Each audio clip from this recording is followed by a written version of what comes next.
I will not apologize for enjoying this music. Every time this music plays, I will let y'all know I'm enjoying it. Y'all don't see because the clock is actually 30 seconds. That count at 30 seconds. That the minute I hit it, I'm dancing. I don't care. Y'all say what y'all. I don't care. The black come out. That's it. I don't care. Whatever. Anyway. Okay, so this is going to be a heavy Kickstarter show because we want to talk about Kickstarters because there are so many great Kickstarters out there. We love them. We are both probably super backers, which is different from a big back. It's a super. Look, y'all, it's been a long couple weeks. I'm gonna shut up. Y'all don't care. I don't care what y'all got to say. Just shut up, leave me alone, watch it, listen. We've got some great Kickstarters that we're going to talk about. We've got some comic books that we're going to review, and we're going to have some fun. Robert, are you ready, sir? I'm ready to go. Go. So that's how we're starting the show. I picked the best co-host because whether it's you, Java, or Michael, y'all always got something. I'm like, all right, cool, bet. You know what, folks? All right,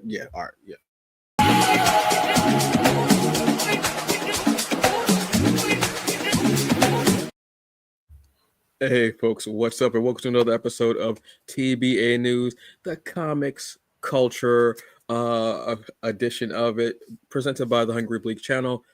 I am the aforementioned Hungry Bleak, the hungriest man in the room. You take that however you want. And as always, with me for these comic book adventures, I am always welcome to have this man here, Robert J., the second hungriest person on the face of the earth. It's like that might be why I'm the big back. So trying to lose this weight.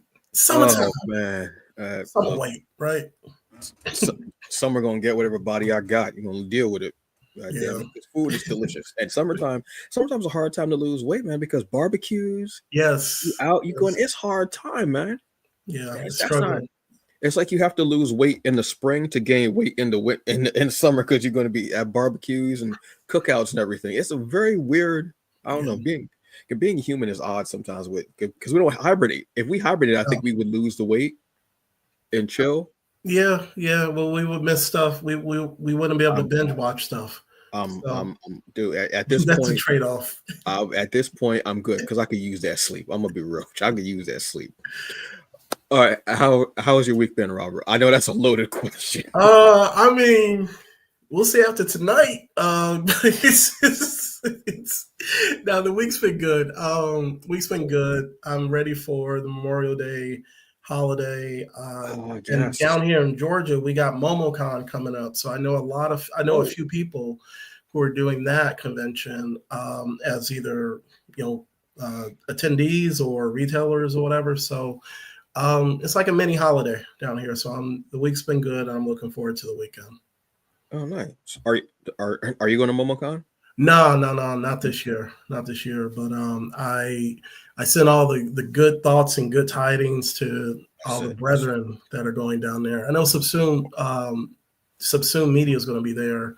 Nice. And we also Moana they're going to have representatives there. Moana. Yeah, covering the convention. So, and then a few comic book creators and artists and writers are going to be there too. Nice, outstanding. Yeah, I always forget. I'm in Jersey and I'm near the shore, so I'm like a shore town, but not like Jersey Shore. You got y'all. don't think it's like, hey, don't think it's like that. Please don't. That's seaside. That's southern Jersey. Okay. I don't go there anymore. You don't go there. No. What about the dark place? No. We don't go there. Everything the light touches you good. We don't go there. No. Got you.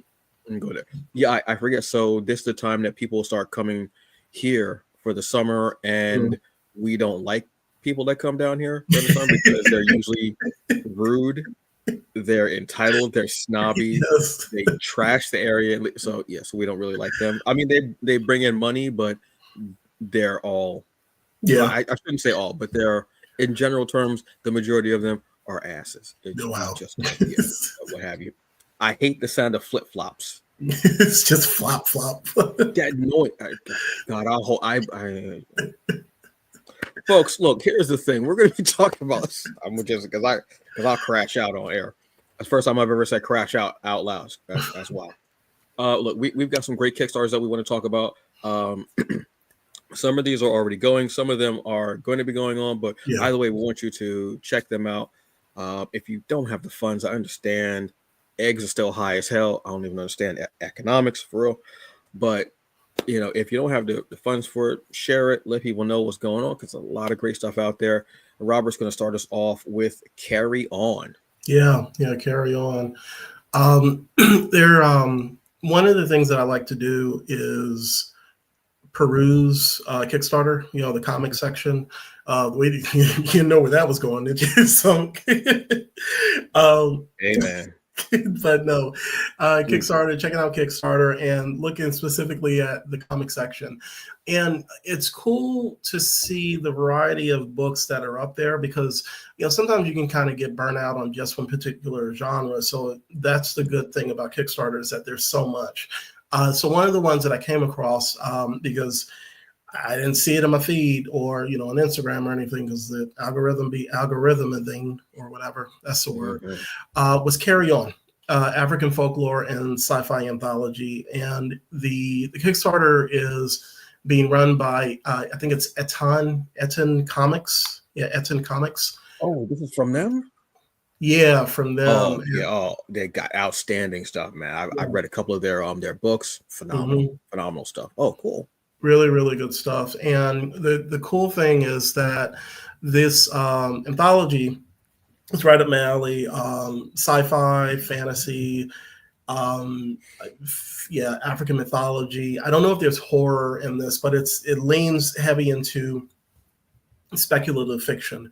So the other thing is the cool thing is that all of the creatives in the book are they're African creators, from the continent. So they've worked for. It looks like they have some heavy hitters have done work for Disney, Netflix, and other huge companies.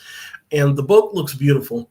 It's you can get the hardcover for. It looks like I think you get the digital copy for a $20 pledge, and then you get the hard copy for a deluxe hardcover for $49. And it's one of the things I like about anthologies is that you get and it's funny because I'm just talking about this after watching like Love, Death and Robots, and doing a rewatch of the of different episodes from there was the Amazon one about video games. Yes. Yeah, about video games. So like that's the visual medium, but like in books and comics, the point being is that with anthologies you get a wide variety of different types of stories, and I think that you get more bang for your buck.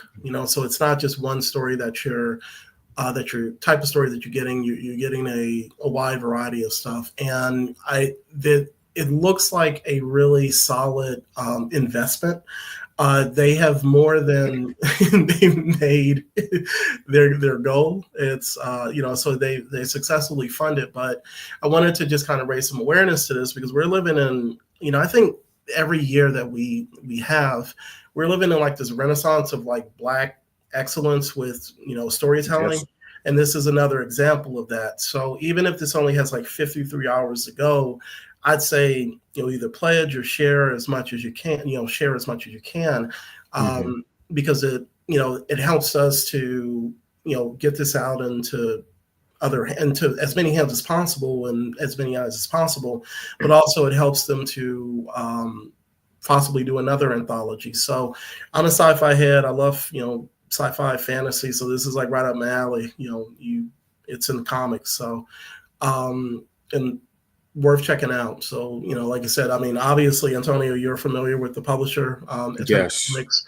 So this is, these are some heavy hitters. So definitely check it out. But it's called Carry On, African Folklore and Sci-Fi Anthology. And having a hardcover ain't too shabby. And it looks like you get also extra behind the scenes, content, and with whatever level that you pledge at. So, it looks beautiful. I love this cover alone. Like it's just, like an airship going across a desert, Yeah. So It looks beautiful. I haven't heard about this, unfortunately. But like you're saying, what I'm rarely on social media, so maybe that's part of it as well.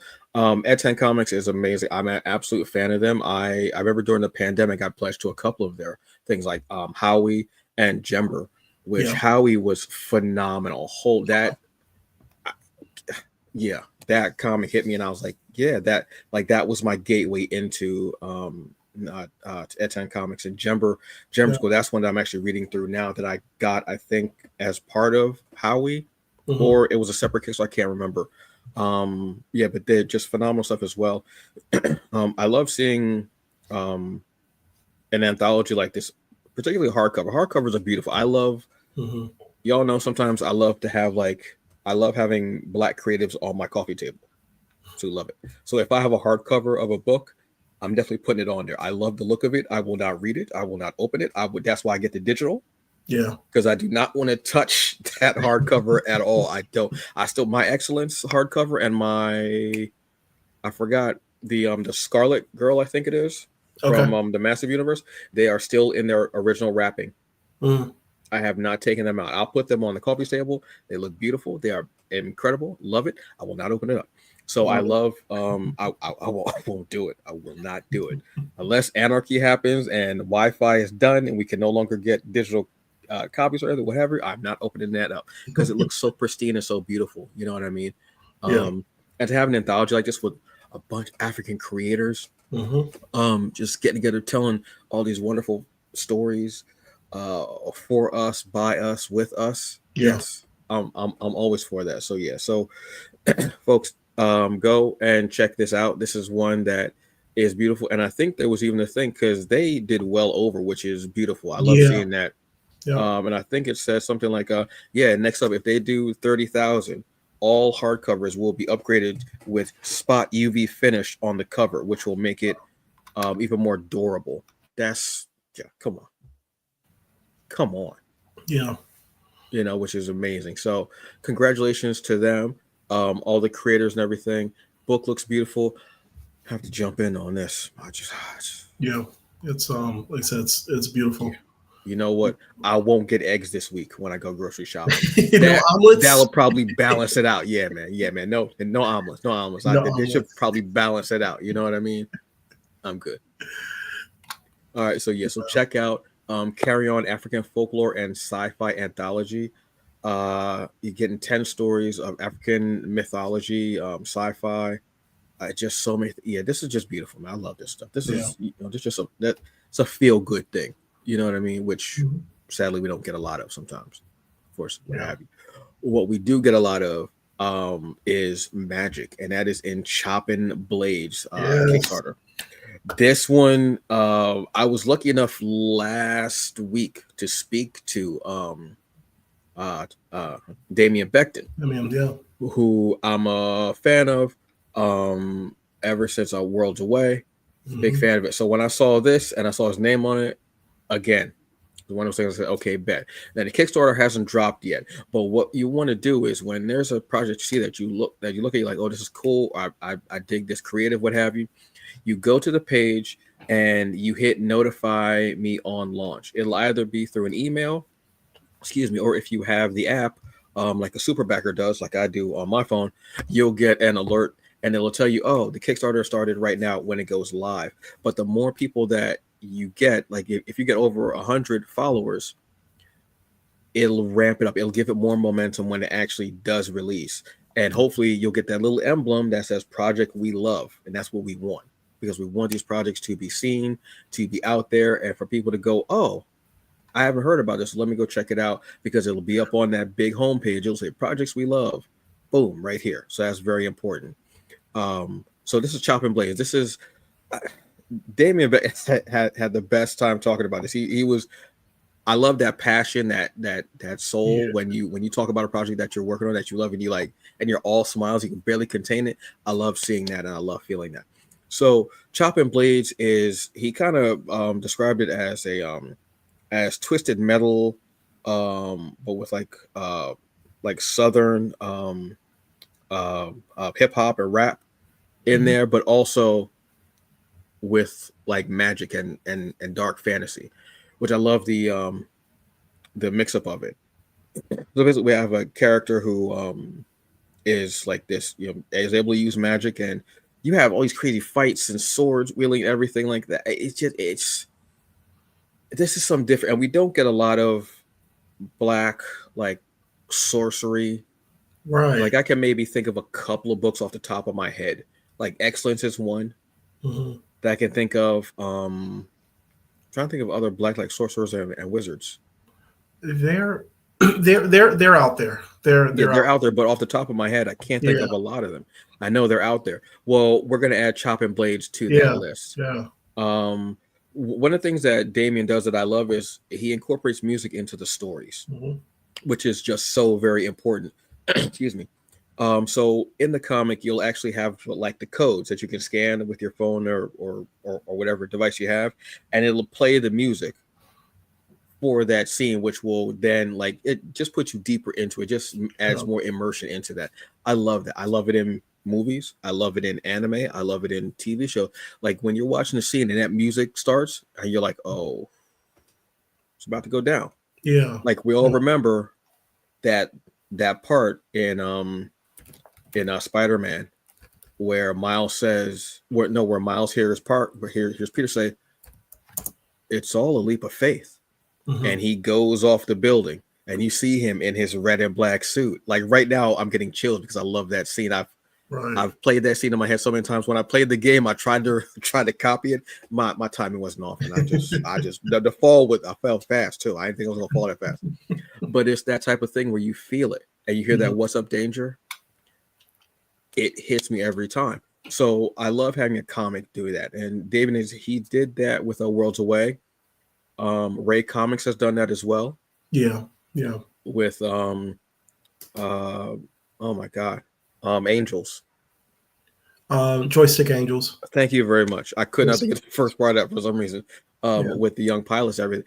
I love that feel. So doing a comic, having a great feel for it, and then putting music on it, and it's like Southern hip hop rap that he's putting in there, so you're gonna get that feeling because he's a big music fan. So I definitely have faith in that. With this story, you're going to get, like I said, you're going to get cars. And the cars are like these old school Coupe de Ville type cars. You're not going to see like Lamborghinis and carrying like that. This is that downgrade. You might even see a grill or two. I don't know, but I love that feel of it. So to have black characters, magic, cars, fighting, swords, big rims and candy paint. He made a very explicit point to talk about the candy paint jobs, which I love. Yeah. And it also being this like revenge story, I absolutely love. So yeah, I'm so for this. Now so there are the two covers here, which I absolutely love both, but I definitely want the Rodrigo Roca, who did the art for Catabasis, which is this huge, great fantasy, horror, sci-fi, action, supernatural story that he's got going on for Black Box Comics. Yeah, which is what is I saw it and I was like, yeah, that's the cover that made me go, yeah. Aside from it being Damien, it was like, yeah, that cover tells me everything I need to know. Absolutely. So even like when you get these little snippets right here of the art, which I absolutely love, you already feel it in there. And then to have, to see the magic involved, look, you're hitting everything that I need right now. Truthfully, don't give me the American Society of Magical Negroes or whatever. Give me this. Yeah, I mean, give me this. No offense to David Allen Greer, who I love, but give me this. So the other thing that's standing out to me outside of this entire concept is also that it's a diesel punk. Yes. Yeah, part of it. So it's like you have your steampunk, you have your diesel punk, you have your solar punk, just like, and I like that he is even kind of adding that mix to this story, or that aesthetic to the story. So I'm interested in the concept as a whole. Also, Damien is a talented creator, but when I saw the diesel punk, I was like, okay, you doing something different, and I like it, and I like that. Exactly, and I mean, we with our stories, different is not bad.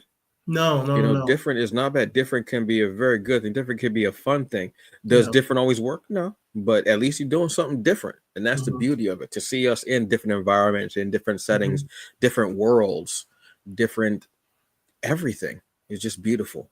Yeah. So I'm definitely on top of this. I've already hit notify on this, and I I was did it asking. myself. Yeah. So Thank you.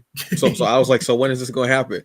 Like, because I'm already ready. Because I'm the type of person where, like, if you tell me, oh yeah, this is going to be coming, this is what it's on, I'm already excited for it. I'm yeah. already revved up. Yeah. Don't make me wait too long, but I will still wait. It doesn't really matter because I'm not going to actually stop you. I'm gonna keep going. So yeah, Choppin Blades, number one, like Robert said, and description is there a diesel demolition derby fantasy. You've got magic, you've got swords, you've got a revenge story, you've got monsters, you've got banging music, you've got these cool designs of characters. Yes, I'm all in. And if you want to know more about it in depth, go back to the previous episode of the Hungry Bleak Show where I got to sit and talk to Damon. We talked all about this. We talked about catabasis, and we talked about one of the. I told him at the beginning of the show, like before you started, I said, "Look, I'm going to ask you one of two questions. I'm going to ask you, what do you want your legacy to be, or what's your favorite snack?" That's a wide variety. Funny thing is, the hardest question to ask is, "What's your favorite snack?" I would have thought it would have been a legacy, but humans are going to human. We're very odd. We're very odd. We're very odd. You know what else is odd? Thinking that we're done with Kickstarters, because we're not. We're not. And you ain't going nowhere, which is the name of this project that you got coming up. I don't know why. It just hit me now. It's a good segue. I love this. Good segue. So going nowhere. This is a campaign I'm familiar with. Keith Gaston is a talented speculative fiction writer. Like it says here, he's written like 20 novels of sci-fi and I think fantasy also. But this is his first comic book, and it's actually based on a short story that he wrote. And, I don't know if it's like the Sinners, vibe that kind of got me when I saw this, but this story is focused on a group of Buffalo soldiers, Black cavalrymen back in I want to say the 1860s or 70s. I'll get that right somewhere, but they are transporting a prisoner to the town of Knowhere, and it turns out that all is not what it seems to be, and there's a supernatural, or from what I'm seeing, it looks like vampires. So the drop off doesn't doesn't happen as according to plan, and you have a group of looks like baddies who are trying to get this guy that they are transporting. So a little bit more to it than just kind of like a normal kind of handoff. But I love the setting of the story. First of all, you have a Western. Second of all, you have a supernatural aspect to it. And lastly, you have Black people at the center of the story. Yeah. So it's funny because the one that, what was it called? Was it The Harder They Fall on? Yes, the heart. Yes, Netflix? Yeah. So yes. To me, this is like The Harder They Fall mixed with a bit of like Sinners, which I think is like a really good mix. But you get it's cool because you get the story about the Buffalo Soldiers, which a lot of Black folks know about, but general audiences don't. Or the larger groups of folks, and this is kind of what I was thinking about when you were talking about Choppin Blades. It's like, I love the mashing and melding of genre. It is perfect. So you have a Western horror here. The cool thing about this one, the cool thing about this is that you have Milton Davis, MV Media is the publisher. So Milton, that's he's a creative brother from another mother. I worked with him on Changa. And he's a mainstay down here in Atlanta, the speculative fiction just general, not even just Atlanta. He's worldwide at this point, and his publisher, his publishing company, MV Media, they have published the works of a lot of talented brothers and sisters. So this is just one other addition to that, wide-ranging library of speculative fiction titles that they have, and it's for that alone. I for that also, I would still, that's a reason to support this. It's the artwork looks really nice, looks on point. I actually really like the lettering, and it looks like Keith they have a solid team behind them. So this campaign, I think we have like 20 plus days left in the campaign. So yeah, 24 days. 24 days. So there's still time to support. We gotta support with a share, like I said, or an actual pledge. But I think that this is going to be a very fun book to check out, and I'm hyped for it. So yeah, definitely going nowhere, go somewhere to support this book. I don't know. I can't do as well with the funds. So it's just, this has me excited. I love the idea of the Western feel and then vampires. Yeah, we don't get a lot of that, which is weird. No, not that I know of. I mean, especially not with Black folks. No. I mean, I think the Western. I know Weird West is like a genre that I've seen a lot of writers support. I mean, contribute to. Shout out to Nicole Gibbons Kurtz, who she's written a bunch of stories in this genre. But as far as like in comic books, I haven't seen this as much, but especially focused on, like you said, Black characters, but also Buffalo Soldiers. So I also like the idea of turning a prose project into a comic book. It's another medium to tell these stories. And, another example of that is, if on here, is Changa, Changa and the Jade Obelisk. So I love the idea of prose writers, trying different mediums for their works, or maybe stories that are set within the worlds of their prose fiction, or maybe just original stories. But I love seeing that. So I hopefully we'll get more of it. Yeah, I love seeing people cross mediums. Dip their toe in and then just end up diving in. Yeah. Just all over. I love seeing something like this. Fumes is something like that as well from an M-Shy.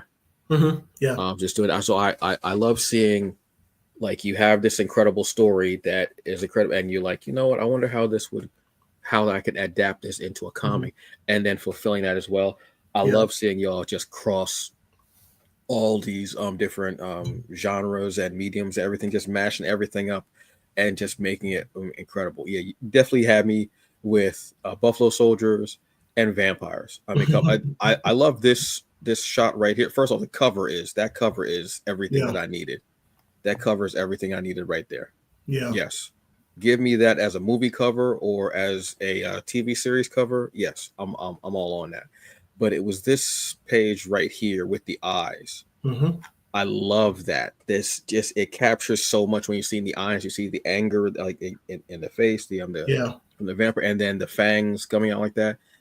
Like, that's a perfect movie poster, comic book cover, variant, whatever. Yes, just whatever. Yes, just take all of it. I just got paid, but I guess y'all just gonna take it all today. Y'all just gonna take it all. And damn them bills. Yeah. Damn. Damn eating. I mean, you ain't gonna eat an omelet, right? So you might as well. For real. And apparently I ain't gonna need electric, so I ain't gonna even be able to go cook the damn omelet. So the hell with it. You're reading my candlelight. For real. But honestly, yes, going nowhere. I love Buffalo Soldiers, the vampires, the Western feel of it. And now I'm really wondering, like, how you drop off, and what the hell? What are y'all going to do? And is anybody going to believe you because you Black? Right. And in that time period, that's a whole other killer fish right there, which I love. So yes, going nowhere is definitely going to be going somewhere on my shelf and in my tablet when this comes out. Let's get this funded. Please go and check this out. This is one I did not know about. This is another reason why I love having different people on here to speak on things that I'm not seeing, because then I get to go, oh, this is cool. Let me check this out. And I get to go in it, which I love. And I mean, excuse me, Robert hit it right on the head of, black folks doing everything that's crazy, in comics, whatever it is. Speaking of hitting it nail on the head, Hammer, which is don't hurt him. Look, this is what it is, folks. You knew what you were getting into when you decided to tune in. I don't want to hear that. You all knew what you were getting into. You knew. And thank you to anyone who's old enough to actually get the reference Hammer, don't hurt him. Thank you. Because saying that, my back hurt. I think my knee locked up a little bit up. So this is another one that's going to be coming out. Excuse me. It hasn't yet, but again, if this sounds cool, and it obviously is going to be sounding cool because it's from Greg Anderson, Elisi. I think everyone pronounces his name incorrectly. Or Greg is just trolling us all. I'm not sure where it is. Either way, I'm just thankful Greg is here. I don't know what you want me to tell you. This is one that's going to be coming out soon, but if it interests you, and it will, I want you to go and I want you to hit the notification so you can get those notifications when it goes live, so you can be there for the jump of this. So this is Hammer Act 1. This is John Henry versus the Robot Apocalypse. If that title alone does not induce you to go, yeah, let me go check this out, I don't know what will. I don't know. So basically, this is machines and AI rule over humans, while the legendary John Henry is reborn by Mother Earth, Assesi, to save mankind from their suffering. Yes. Okay. All right. You had me at John Henry versus the Robot Apocalypse. I didn't need it anymore. I didn't need it anymore. But then you decided to put a little gravy on it. Cool. I'm gonna eat it up. So, Greg, from Esnana, the Were Spider, that incredible series, The Gentleman, that would have been such an awesome series. Yeah. Oh my God, just like Mind to Revenge. Oh God. Anyway, I'm not going to go there. Because I'll crash out again. I'm not going to go there. Greg has an incredible eye for his stories. Mm-hmm. And across the board, and whether it is a story about a private eye that has very close ties to supernatural, whether it's a story about space pirates and adventurers who do incredible German suplexes on people. I still remember that panel, Greg. I have not forgiven you. I love it. Or whether it is about the son of the storyteller, Anansi, in our world and his adventures. Greg dabbles in so many different things. Or whether it is about a young black hockey player, which is somewhat removed from that, that world. We have this story. This is going to be, I believe this has been a little bit has been released on his Patreon. Which he has out there. The image is I believe is it David Brame who's doing the David Brame. I want to say. I just phenomenal stuff, man. It's just so beautiful. And it's just amazing. To go into our folklore of John Henry, who has had this demigod type status bestowed upon him from us, is beautiful. So the idea of him being reborn to fight a robot apocalypse is just dastardly work, and I'm here for it. I absolutely love the idea of that. I think it's cool. Even though you can see from the art, swinging that hammer and just taking them out. It's just this is going to be a really fun one. I'm so happy to be able to check this out, and that there's going to be a Kickstarter for it. I love it. I could just imagine the variants, possibly, maybe a t-shirt. Greg does great with t-shirts. I'm just saying. Yes. So this is Hammer Act 1, John Henry versus the Robot Apocalypse. Please go and hit the notify so you can be told when it's up. And when it's up, I want you to check out the tiers. There's always going to be something cool. Greg, a lot of times, will actually make a link, make a tier where you can get this, but then you can also catch up with some of his other work as well, because he's got a library of stuff going out there, and it's awesome. So yeah, check this out. Hammer Act 1 is definitely one to be checking out for real. Yeah. No, this is the dynamic duo. Greg and David are killing it. I've seen him post about the Patreon. not script. What do you call it? The comic strip. Yes. And it's going to be great to see this in print. So yeah, they're both bringing it. So yeah, looking forward I to it. honestly see this being on his table and selling out Yeah, immediately. definitely. Yeah, Definitely. just I mean, from the image alone of John Henry being reborn with that huge hammer, Mhm. and then going up against the robot apocalypse. Yeah, Yeah. definitely. That's awesome. So those are the Kickstarters that we've got, folks. Please go and check out the pages, fund, share, or hit that notify so you can be notified either by email or if you have the Kickstarter app on your device. An alert will let you know it's up, it's ready, let's go. As I yawn because I've been up, I've been ready to go since about 3 a.m. this morning. So I didn't sleep very well, but in my dreams, I thought about the show. And Robert's got a comic he wants to review right now called In Our Dreams Awake. Robert, I don't know where these segues are coming from. It's Hey, deprivation. There we go. you're killing it, good sir. Thank you. Thank you. Even being sleep deprived. Thank you. In Our Dreams Awake is I'm reviewing the first issue, and it's a story about a character by the name of Jason Byron. And what it what it appears is happening is that he's living two lives. Not no Maury Povich living two lives, but the Thank you. Thank you. Thank you for yeah, clearing that up, sir. exactly. No, once again, I wasn't going the way that you thought, but what it is that he in one world, and he is he's an artist in this. It's sort of like a Renaissance era, type of world, where you have the castles and kings and mages, and it's a world where magic is accepted, but science and technology has been, or technological advancement is shunned.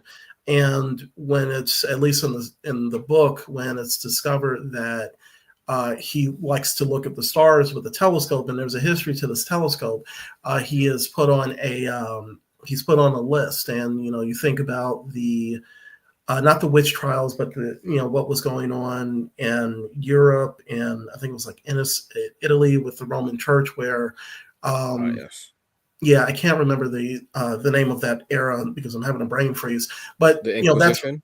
what was Inquisition, yeah. The So it's kind of Inquisition. like an Inquisition type of vibe where, like I said, magic is actually accepted. So you have this one world, and then in the other world, Jason it's like they call it Drowning London, and you see the character wake up, and the cool thing about this is that the art style changes with each world that Jason wakes up in. So in this other world, he wakes up and it's like I call it a submerged. Parts of London are submerged, like cyberpunk type of vibe, and Oh. he's approached by like one of his, apparently like a gang member, and he's telling him that there's going to be this conflict with this alien race because of something that happened. So in this world, he's a drug dealer that sells drugs to these group of creatures or aliens who are aquatic, and now he's trying to stop a gang war. So so the crazy thing is like you have these two totally different worlds and these two totally different art styles, each focusing on the same character who is, like I said, waking up on two different maybe Earths or like parallel universes. So that's the first issue. And so the question, you have the question of like, why is this man being kind of torn apart between these two worlds? And I'll leave it there, as far as like, kind of the basic setup. But the thing about this, this is the brainchild of John Robert McGuire and Ed Embry. They are the writers. We have a stacked art team, so bear with me because I want to make sure I give everybody their just dues. For the fantasy, you have John McGuire, Edgar Salazar, Gennaro Olavarrieta, and Ed Embry he's writing and also the letters and edits. And then you have, for the sci-fi part of the dream, Roland's Kalnin's letterer Alexander Lugo and John McGuire. And Sean Hill even contributed a variant cover to the to the book. Yeah. So the and I'm gonna. I mean, I'll say this. So I might be a little biased, but I go back Just a with little bit. John McGuire to Terminus Media, and he is a creator of the Gilded Age, but he is also the co-creator of The Crossing. So that's the series that we co-write and we co-create with 133 Art. But John is a writes his butt off. Like he is a talented novelist, comic book writer. And Egg is also, he's a talented writer. He does a lot with tabletop RPGs, talented, like I said, creative. And I think this is his first comic book work. So when you read this first issue, it is like, it is crazy. It is in a good way. So it's trippy. It kind of reminds me of like a Vertigo type of vibe, but it's like Vertigo meets like Sliders for me. I'm always going to throw in the Sliders reference because we have these kind of parallel Earths. This idea of parallel Earths. But I really enjoyed the first issue. The first two issues are out, and I think they're ramping up for a Kickstarter for the third issue. So I'll definitely read the second issue and do a review for a later episode. But yeah, the first issue kind of really drew me in, and I picked this up for him at the Atlanta Sci-Fi and Fantasy Expo a couple of months ago. So it's been sitting first two issues. But yeah, they very good start to something that I think could turn into something epic. So but yeah, shout out to in Our Dreams Awake. Really good start. I'm gonna be honest with you. I don't even know where to go with that story. You gave me so many genres, and then when you said, "Oh yeah, Sean Hill," I was like, "Wait, hold on. You saying way too much, and I'm not coherent enough." This sounds like so much. Yeah, this does sound like that kind of Vertigo type like something like that's really just you just really like you're just uninhibited by anything. Like you're able to really just create and just really just let it go, and you can have whatever you want in these worlds. I like stories like that. I remember there have been obviously there have been movies like there was a TV show like this as well years ago where a guy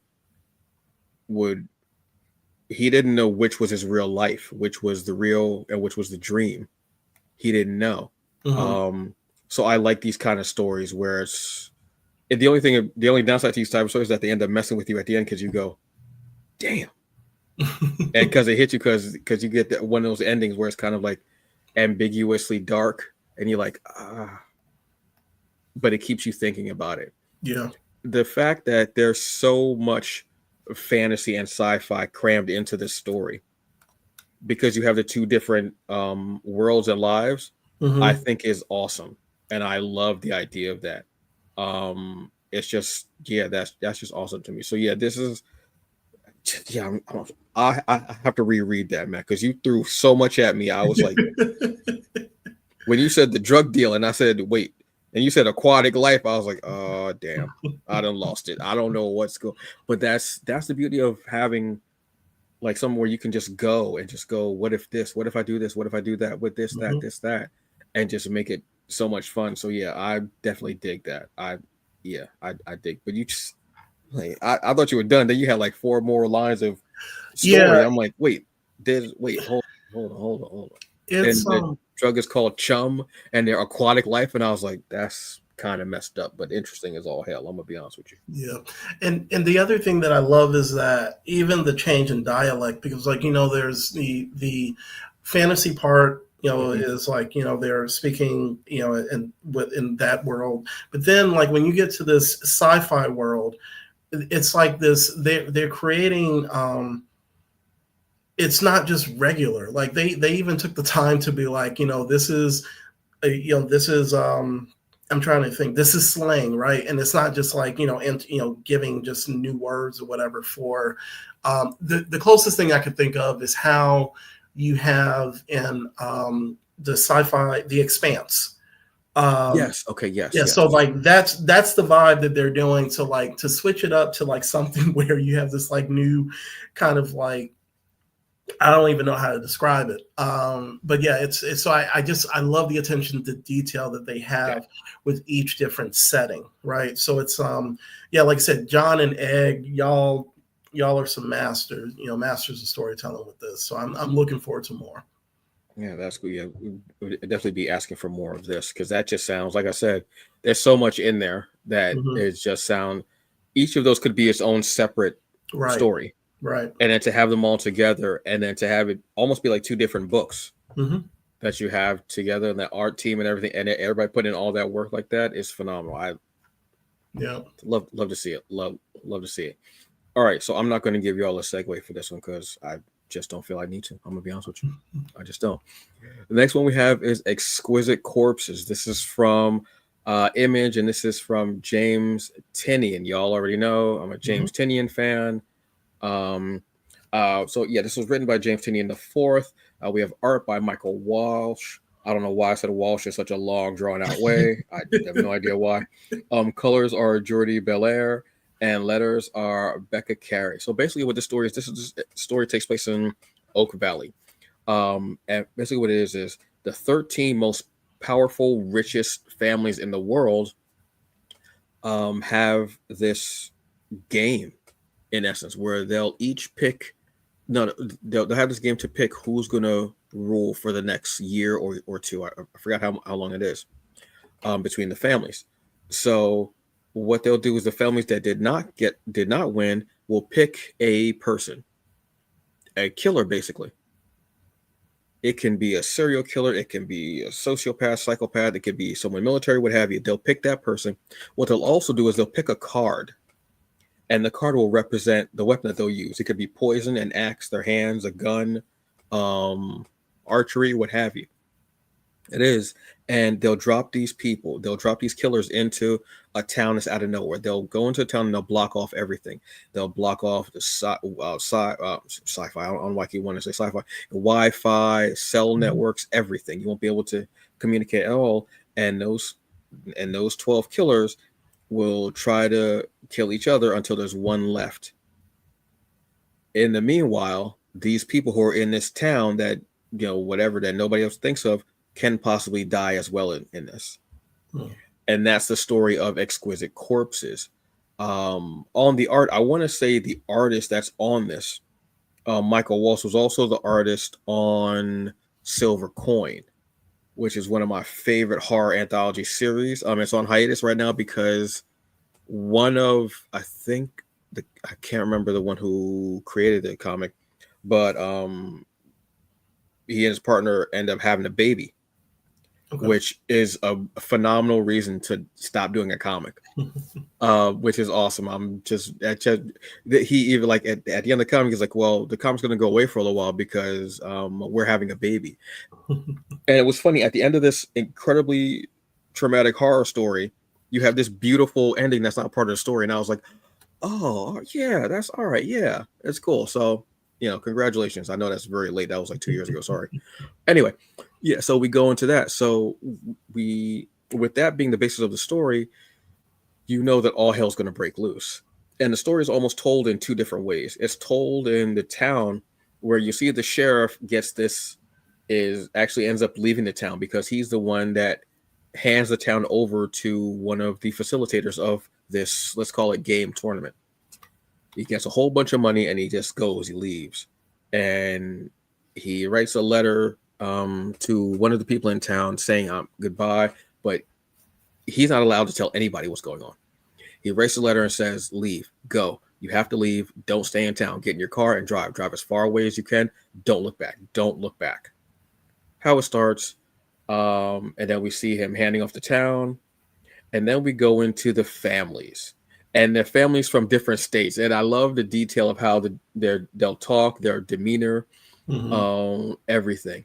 But we get the story also of one of the families goes to this man who's off the grid. He's, living his life, doing whatever, but he's former military, black ops, wet work. He's done it. He's been there. He's just been it, but he isn't able to do that anymore. He's been drummed out for whatever reason. We don't exactly know why. And it's the story of her trying to get him to be to be their pick, to be their champion, let's say, for it. Yeah. All the while we get these interspliced pages of the different families coming to the tournament and saying, oh, well, this is who we pick. and this is the weapon that we pick, what have you. Like you have the recluse, you have a Leopold, and you'll see the cards in their hands will represent the weapon that that person gets to Yeah. use. Yeah. It's really, I love the way that they represent them. It feels like it's almost like a video game, and how you have like that fighter that come like when you're about to do a boss and they Right. show the boss and it's like the boss is this, you know what I mean? I love Mhm. that. Or just that feel, I love it. um and you get to see the people who are going to be involved in this horrible mess. Some you're like, yeah, you can go, it's fine, I don't care if you get hit by anybody. But some you're like, oh my god, how are you going to get through this? And Right. so we see this young couple. One of them works at the, I want to say it's at the fun house that they're going to have in town. He's all made up, he's got his makeup and everything, what have you. And the other one is his boyfriend, and he's babysitting this young boy for the night. And the minute I felt that, I was like, I'm getting vibes of Halloween. Yeah. I'm Yeah. getting those types of vibes. I was like, oh my god. And his mother is stuck at work with this horrible boss, and I'm like, okay, so you're the person in the horror movie that I'm okay with getting got. Cool. I know everybody's roles now. All right, cool, Yeah. great. And Yeah. it just goes from there. It was, I, if I go by my usual scale, um, it's cool. I love the newness of it. Different, kind of a new story, but not a new story. But it's Tinian, so I know there's going to be a way that he's going to unravel it, then sew it back up in a really cool way. I was intrigued by the characters. Who's going to be the one to win? Is it going to be who you think it is, or is it going to be one of the other characters or an outlier? Are they all going to go? What's going to happen to the townspeople? I'm intrigued by that. Am I invested? Yes, because I saw a little kid. I know when Tinian writes a book and I see a child, I go, oh my God, please let this kid be okay, even though Right. you're not going to be okay, whether physically or mentally, at the end of this story. Because Tinian has a very incredible comic called Something is Killing the Children. And guess what? Something is killing the children, monsters. So I know what to expect from him. And I love these characters. Because the first time you see this character who's in the makeup, and his boyfriend, you see them talking, and they have this really passionate and loving kiss, and you're like, oh no, Yeah. he's no, don't do this, James, don't. But then I'm also curious about what happened to this guy. Why is he at his service? And that work, is it something that at the end of the story you'll find out he's a horrible person and you've been rooting for him this whole time, that you're not going to like him? How did these families start? What have you? So I'm invested. Do I care? Absolutely, because I care about that kid. Like I said, don't want him to be traumatized, but he will be at the end of this comic. And I care about the characters. I want them to survive. I want to know how they're going to survive. How does she get back to her son? So when all that happens, it goes right back to being cool. It bypasses the, oh, it's new, it's great, let's see what happens now, and then you get bored of it. No, I was intrigued the entire time I was reading this comic. And again, I love how they do each of like Yeah. those entrances are just awesome. Tinian just knows. I'm at the age now, and I've hit that maturity level, kind of, sort of, depends on what I'm talking about, where I don't necessarily follow a character. Hmm. I follow the writer Yeah. or Yeah. the artist. And if they're working on a character I like, great. If they're working on something new, I want to check it out, and they're going to make me like that character Hmm. or love that character or hate that character, depending on what they want me to feel. So I'm at that point now where I do that. And when Tinian has something out, my ears perk up and I go, oh, what's that? There are certain creatives that when I see or hear their names, I go, oh, what's that? I pre-ordered this like I don't know how long ago. When I heard about it, I was like, yeah, okay, great. And I Yeah. love the idea of the tournament game there. So yeah, that's, I'm sure that's going to be one that's going to be very traumatizing. It sounds amazing. I mean, like the even when you were talking about the families, it reminds me of kind of like Lazarus, you know, Oh at my, least. yes, Yeah, yes. like at least like that aspect, but everything else is like completely different. Like, Yeah, but that it was just it was like it just reminded me. I was like, I gotta go read Lazarus again. But no, yeah. it sounds amazing. It sounds Yeah, amazing. yeah, and the thing about it is that the artist that's on this, he did incredible work on Silver Coin, and the way he did the horror was amazing. So I know that in this book, like you can just tell Hmm. from just from the entries of each of the picks, that it's going to be horrific when some of these deaths happen. I'm going to be like, Yeah. I need a minute. I got to go and take a shower. This is horrible. but I love it.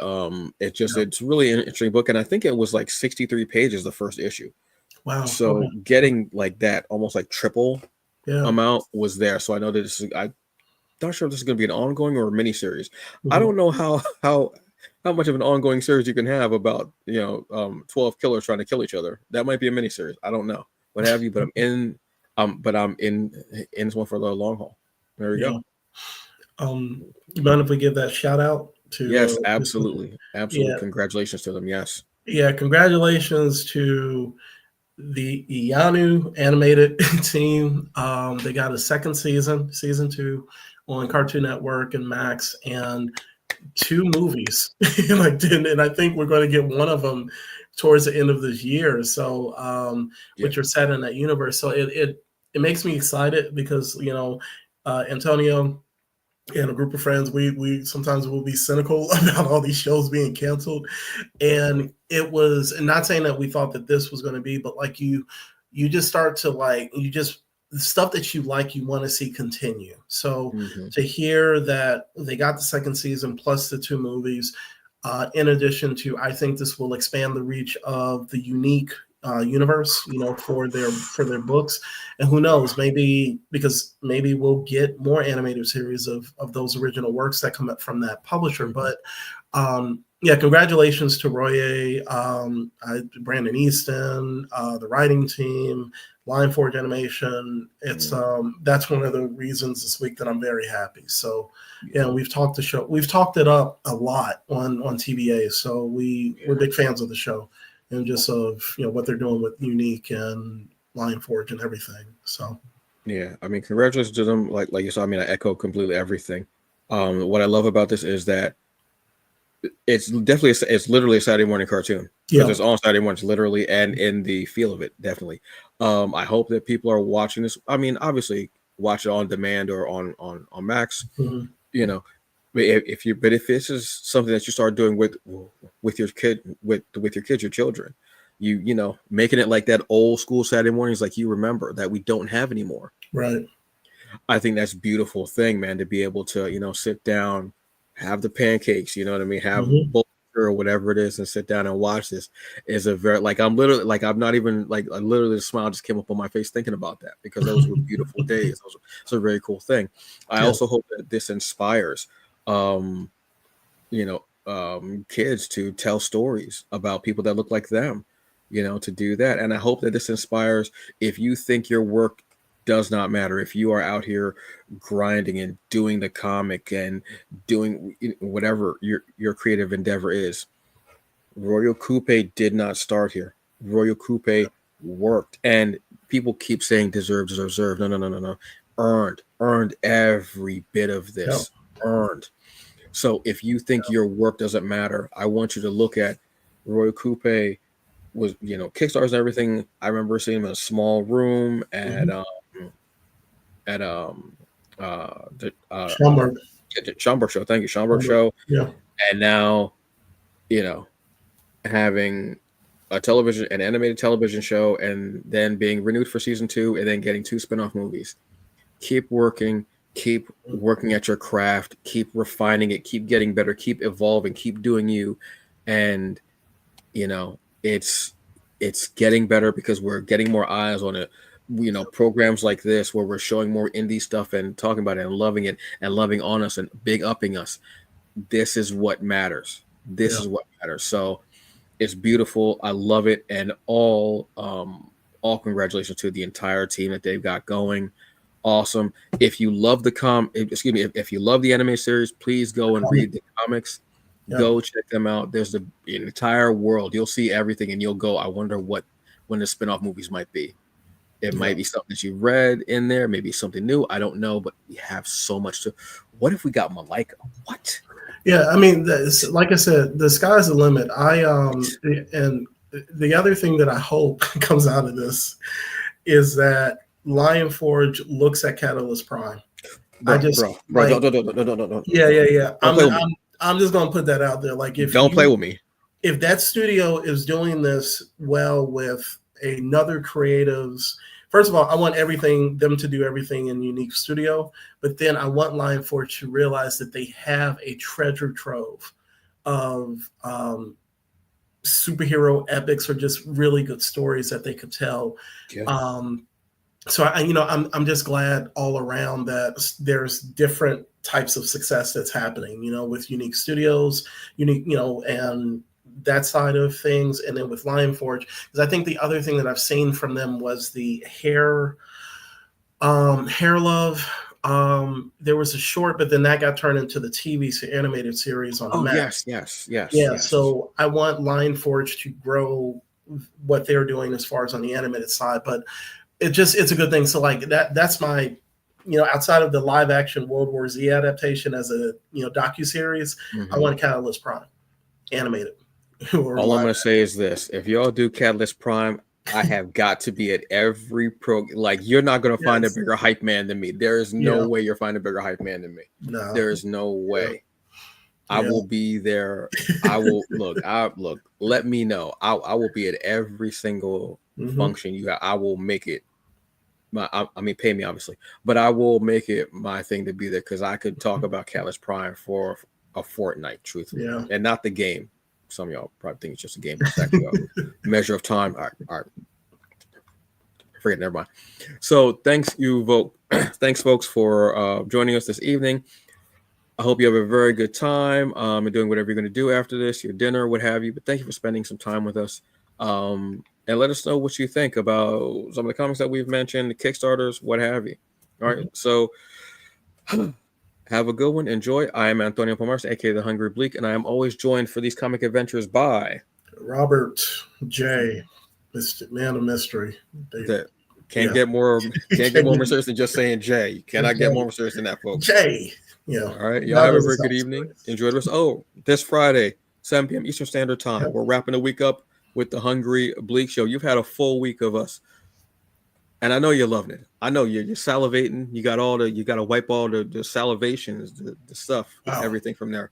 7 p.m. Eastern Standard Time. I'll be reviewing some comics, probably saying something dumb. I don't know, what have you. And I'll be talking about some food. I don't know what food though, but there will be food I will be speaking about. All right. Y'all have a very good evening. Enjoy the rest of it.